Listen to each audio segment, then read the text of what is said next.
Hello everyone, welcome to my channel Trahimam certainty. आज लेकर आए हैं भारत का एक ऐसा शहर जिसमें ना ही कोई लॉ है, ना ही कोई रिलीजन है और ना ही कोई रेसिज्म है।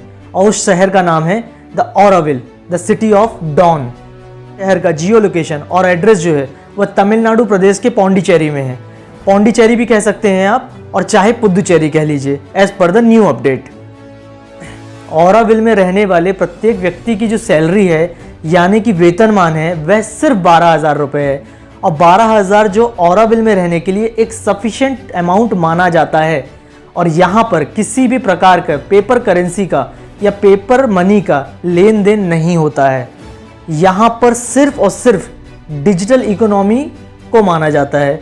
आपके पास एक अकाउंट नंबर होगा, उस अकाउंट नंबर को जहाँ भी आप चाहें, ग्रॉसरी स्टोर में, बुटीक्स में, रेस्टोरेंट्स में, even each and every place में आप उस अकाउंट नंबर को बता सकते हैं और उस अकाउंट नंबर से आपकी सारी पेमेंट्स हो जाएंगी। आपको यह जानकर इंडिया पर प्राउड होगा कि यहाँ का जो क्राइम रेट है वह 0 है। एक और गौर करने वाली बात यह है कि ऑरोविल सिटी में किसी भी प्रकार के रिलीजन को माना नहीं जाता है या फिर बढ़ावा नहीं दिया जाता है। यहाँ पर आप किसी भी प्रकार की प्रेयर नहीं कर सकते हैं, बट आप यहाँ मेडिटेशन कर सकते हैं। तो आइए जानते हैं Auroville the city of dawn को विस्तार से, यानी कि ब्रीफ डिस्क्रिप्शन के साथ। ऑरोविल सिटी जो है वो श्री अरबिंदो का एक विजन था। वह चाहते थे कि ह्यूमैनिटी इन डाइवर्सिटी हो, वह चाहते थे कि सोशल इकोनॉमी का परफेक्ट बैलेंस हो, वह चाहते थे कि सारे लोग बिना किसी रिलीजन, बिना किसी रेसिज्म के एक साथ एक टाउन में रहें। और यहाँ पर उनके कारण आज काफ़ी सारे देशों के अप्रॉक्सीमेटली 129 नेशंस का इस सिटी को बनाने में सपोर्ट है।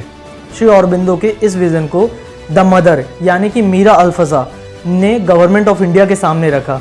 गवर्नमेंट ऑफ इंडिया ने इसे स्वीकार करते हुए यूनेस्को के सामने रखा और यूनेस्को के सामने रखने के बाद इस प्रोजेक्ट को अप्रूवल मिला और इसमें 129 नेशंस ने पार्ट लिया, एज वेल एज इंडिया के सारे स्टेट्स ने भी पार्टिसिपेट किया और इस सिटी का फॉर्मेशन किया। यह सिटी जो है वो इकोनॉमिकल एक्सपेरिमेंटल सिटी भी कहलाती है। ऑरोविल का जो इनॉग्रेशन है वो 28 फरवरी 1968 में हुआ और इसके इनॉग्रेशन में अप्रॉक्सीमेटली 5,000 लोग जो हैं वह ऑल ओवर वर्ल्ड से आए, जिसमें 129 नेशंस के लोग as well as all over India के रिप्रेजेंटेटिव भी शामिल थे। और इसका इनॉग्रेशन होने के बाद इस एक टाउनशिप बसाई गई। ऑरोविल में रहने वाले लोगों को ऑरोविलियंस कहा जाता है और ऑरोविलियंस जो हैं वह काफ़ी सारे देशों से आए हैं। अप्रॉक्सीमेटली 129 देशों से यहाँ पर सिटीजनशिप लेके रह रहे हैं। और यहाँ पर जितने भी लोग रह रहे हैं उनका बैकग्राउंड जो है या तो कल्चरल है, या तो इंजीनियरिंग से रिलेटेड है, या तो डॉक्टरेट से रिलेटेड है, या तो किसी भी बैकग्राउंड से हो सकते हैं। इसका एक प्रोसीजर है जो मैं आपको बाद में बताऊँगा।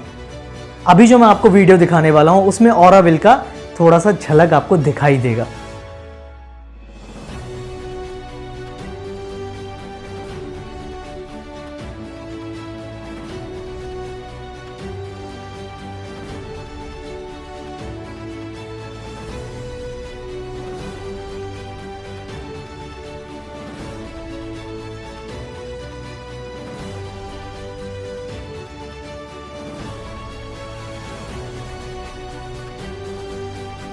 सिटी का जो डिवाइडेशन है वो 6 डिफरेंट पार्ट्स में किया गया है।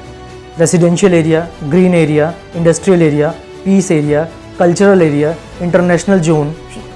चलिए तो मैं आपको डिस्क्रिप्शन देता हूँ सिटी डिवाइडेशन के बारे में थोड़ा थोड़ा। तो पहला पॉइंट आता है पीस एरिया। पीस एरिया जो है वह सिटी के सेंटर में आता है और यहाँ पर जो है मैत्री मंदिर बनाया गया है। मैत्री मंदिर एक ऐसी जगह है जहाँ पर आप ना किसी भी प्रकार का प्रेयर कर सकते हैं, ना तो आप किसी भी धर्म को मान सकते हैं, ना ही आप कैंडल जला सकते हैं। वहाँ सिर्फ और सिर्फ आप अपने अंतर आत्मा के लिए मेडिटेशन कर सकते हैं या अंतर शांति के लिए आप वहाँ जाकर शांति प्रदान कर सकते हैं या प्राप्त कर सकते हैं। इस मैत्री मंदिर की खासियत यह है कि जितने भी नेशंस ने यहाँ पर कोलैबोरेट किया हुआ है उन सारे नेशंस की सॉइल जो है वह यहाँ पर लाकर रखी गई है और यहाँ पर एक मशाल जलाई जाती है और उस मशाल को ह्यूमैनिटी इन डाइवर्सिटी के नाम से भी जाना जाता है कि हम सब एक हैं। दूसरा जो जोन है वो इंडस्ट्रियल जोन है।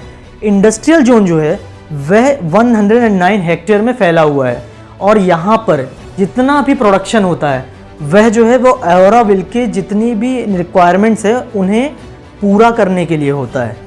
कोई भी प्रोडक्शन की चीज़ जो है वो बाहर नहीं जाती, जितना भी प्रोडक्शन होगा वह सिर्फ और सिर्फ ऑरोविल के डेवलपमेंट में लगाया जाता है। यहाँ पर जो है वो ऑर्गेनिक फार्मिंग भी होती है। इसके बाद आता है कल्चरल एरिया। कल्चरल एरिया जो है वहाँ पर आपको आर्ट एंड क्राफ्ट देखने को मिलेगा, एजुकेशन देखने को मिलेगा, आपको वहाँ पे हैंडलूम्स देखने को मिलेंगे, आपको बहुत सारी स्मॉल स्केल इंडस्ट्रीज देखने को मिल जाएंगी, जो कि जितना भी प्रोडक्शन जो है वहाँ पर सिर्फ और सिर्फ ह्यूमंस के थ्रू हो रहा है, कोई भी मशीन का प्रयोग नहीं करता है। यहाँ पर समय समय पे कल्चरल एक्टिविटीज़ होती रहती हैं और काफ़ी सारी ऐसी चीज़ें होती हैं जो हमें भारत में और या तो दुनिया के दूसरे कोने में देखने को नहीं मिलती है। कल्चरल एरिया के बाद आता है ग्रीन बेल्ट। ग्रीन बेल्ट भी कहीं ना कहीं इंडस्ट्रियल एरिया से बिलोंग करता है और ग्रीन बेल्ट में फार्मिंग होती है, ग्रीन बेल्ट में नर्सरीज लगाई जाती हैं, ऑर्किड्स लगाए जाते हैं और सबसे अच्छी बात यह है कि यहाँ का जो ऑक्सीजन लेवल है वो ऑल ओवर इंडिया या ऑल ओवर वर्ल्ड से बेटर है। ग्रीन जोन के बाद आता है इंटरनेशनल जोन। इंटरनेशनल जोन में काफ़ी सारे वर्ल्ड वाइड आपको एक्टिविटीज़ देखने मिलेंगी। वहाँ पे ऐसे पवेलियंस बने हुए हैं जो ह्यूमैनिटी इन डाइवर्सिटी को रिप्रेजेंट करते हैं। इंटरनेशनल जोन के बाद आता है रेसिडेंशियल जोन। रेसिडेंशियल जोन जो है वह 189 हेक्टेयर में फैला हुआ है और यहाँ पर आपको ग्रीन बेल्ट इसी के अंदर मिलता है और रेसिडेंशियल जोन में आपको विभिन्न प्रकार के घर, फ्लैट्स या तो बंगलो देखने को मिलेंगे और वह देखने में बड़े ही खूबसूरत हैं।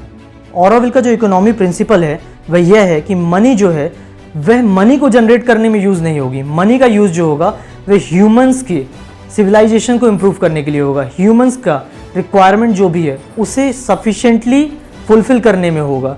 ह्यूमंस की टेंडेंसी जो है मनी फॉर मनी उसे ख़त्म करने के लिए होगा और यह इतना अच्छा प्रिंसिपल है कि यदि अगर यह लागू होता है थ्रू आउट द वर्ल्ड तो किसी को भी मनी का प्रॉब्लम नहीं आएगा और जो सिविलाइजेशन है वो बेटर वे में सिविलाइज्ड होगी। इकोनॉमिकल प्रिंसिपल के बाद आता है एजुकेशनल प्रिंसिपल। ऑरोविल में रहने वाले सभी लोगों को एक समान एजुकेशन दिया जाता है। वहाँ पर एजुकेशन का जो तरीका है वो कल्चरल एक्टिविटीज़ से, गेम्स से सिखाया जाता है। 7th और 8th क्लास के स्टैंडर्ड तक के बच्चों को किसी भी प्रकार का स्टडी नोट्स नहीं दिए जाते हैं। सारी की सारी चीज़ें जो है वो प्रैक्टिकली जो है गेम्स से समझाई जाती हैं। इतना सब कुछ देखने और जानने के बाद यदि आप ऑरोविल में जाना चाहते हैं, रहना चाहते हैं, तो उसके लिए मैं वेबसाइट की लिंक जो है वह डिस्क्रिप्शन में दे रहा हूँ और ऑरोविल में जाने के लिए आपको कोई भी ज्वाइनिंग फीस नहीं देनी होगी। लेकिन जाने से पहले आप ये जान लीजिए कि परमानेंट रेजिडेंशियल ऑर्डर आपको नहीं मिलेगा। इनिशियल फेज़ में आपको टेम्पररी रहने की व्यवस्था की जाएगी। उसके बाद जो ऑरोविल का जो फाउंडेशन है, ऑरोविल का जो पार्लियामेंट है, वह डिसाइड करेगा कि आप ऑरोविल में रहने लायक हैं या नहीं है परमानेंटली। अभी के लिए सिर्फ इतना ही। फिर मिलते हैं कुछ इंटरेस्टिंग वीडियोस और इन्फॉर्मेशन के साथ। Good bye.